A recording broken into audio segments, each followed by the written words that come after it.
Thank you, guys. Thank you. I will try to be as hilarious as the endless missing airplane coverage over there on CNN. I just happened to glance at the screen a minute ago where they were apparently talking to the author of Why Planes Crash. Oh, so he's the expert. Oh, so that Isaac Newton guy, he was just some plebeian nobody's ever heard of. He didn't know what the fuck he was talking about. All right. It's good to be back in the D.C. area. I was on the road for 6 weeks, drove out to Los Angeles and back. And if you think I'm the type of person who would go to the Santa Monica Pier and take pictures of the beach and the beautiful 80-degree weather and send those pictures to my friends back in D.C. who I knew were snowbound and freezing their asses off, if you think I'm the kind of dick who would do such a thing, you're absolutely right. Yeah, of course I did that.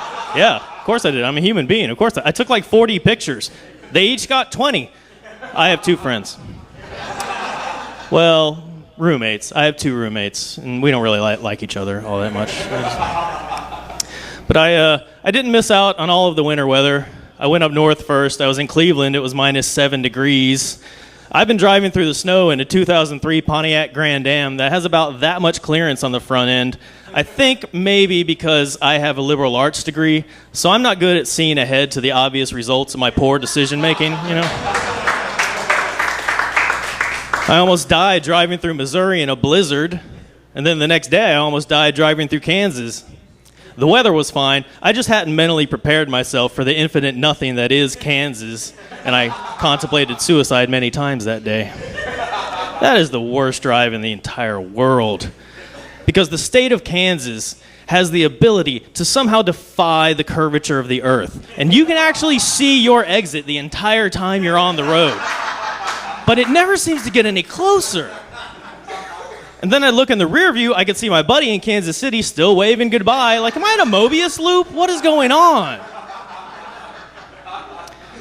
I got stuck in the Rockies for 2 days. My car started overheating. I had to stop and get a new radiator. Couldn't really blame the car for overheating because I was overheating. By then, I was 2 weeks into a steady road diet of 7-Eleven coffee and McChickens.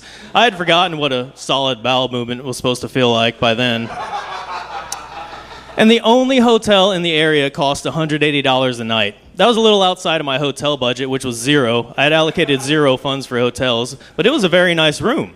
And for $180, I was determined to utilize every part of the room like an Apache with a buffalo carcass. So I walked in, turned on all the lights, I cranked up the heat, took off all my clothes. You're damn right I'm going to be naked the entire time I'm in that room. For $180? Yeah, I'm going to be naked the whole time. No sign on the door either. Come on in. You deal with it. Turned on the TV, put it on HBO. I turned on the other TV, put it on another HBO. I don't know why they had 2 TVs in the room. I was just using them. They put them there. I wasn't even watching them. I was watching porn on my phone using the hotel Wi-Fi and the hand lotion they provided. I got my $180 worth in the first 10 minutes I was in that room. And I was very glad I made a recreational marijuana purchase while I was in Denver because those 2 days flew right by. It cost $67 for an eighth of legal marijuana. I thought that was a bit steep. I don't know about you guys. I thought $67 is, well, okay. It was actually $62 after the pothead behind the counter miscounted my change and gave me too much money back, which I'm guessing is not going to be an isolated occurrence. They should maybe let the kids with Adderall handle the finances, or they're not going to get that big tax windfall they're expecting. And on the way back, I went south. I drove through Arizona and New Mexico on the historic Route 66. And that song even came on the radio as I was driving. Do you know that song, that Get Your Kicks on Route 66? You know that song? Yeah. Do you know what that song is about? Yeah. Gummy blowjobs and methamphetamines. Those are the kicks they're singing about. It was like, those were the only kicks I saw, so I kept driving. Was trying to write jokes while I was on the road, and they haven't all been winners. I think the low point is when I was in Alabama, and the best I could come up with is that every other town in Alabama sounds like it could be slang for pussy. They have towns like Locapucci and Ogahoochee. I'm probably not saying those right. Beaverton was one. How about you, Opal? Does the Tallapoosa match the Tuscaloosa, if you know what I'm saying? It's like, oh, God. Oh, it hurts the pancreas when I say that. Oh. Driving through the South, of course, you get to see all the great religious billboards. There was one that was very short and to the point. It read, "Jesus is the answer, read the Bible." Now, it just so happens I've read the Bible. So I know that Jesus doesn't even show up until way towards the end. So that's just irresponsible advertising. That's like telling someone they should read The Lord of the Rings because the eagles are the answer. The eagles show up right at the very end. Do you remember that scene when Jesus swooped in to save Frodo from the lava right at the very end? Yeah. Glad you guys are into that. I was in Atlanta for a few days. They weren't really into my more cerebral material in Atlanta. And when I say my more cerebral material, I mean, do you know those parts where I say words into a microphone? They weren't on board with that, no. But the most striking part for me was Chicago. Have any of you been to Chicago? Okay, a few of you? Yeah, I've never been before.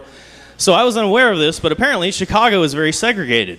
I was on the north side the entire time I was there, which means that I was surrounded by other white people everywhere I went. Yeah, you got it. And that was very striking to me because this is a major city, you know? It's not like some backwoods bumfuck hick town in the South like, I don't know, Arlington, Virginia, maybe. Yeah. This is Chicago. I've been in D.C. for several years. You guys know what it's like. D.C. is like a bag of Skittles. We have all the colors of the rainbow snuggled up right next to each other, all of us living in houses that are about the size of a bag of Skittles. And also, like Skittles, I like to believe everyone is white on the inside because that makes me feel safe. And then I was on the north side of Chicago for 4 days. I saw 4 black people the whole time, 1 for each day. So I have to assume Chicago must operate on some form of lottery system where every morning the mayor draws a name out of a hat and then he opens the gateway to the dark kingdom and says, okay, Jonathan, it's Jonathan's turn today. Jonathan, go flutter about the Windy City, do your thing, and make sure you're back before midnight or you'll turn into a pumpkin. I assume that's how Chicago works because that's been my experience. All right. My name is Mark Dolister. Thank you guys very much.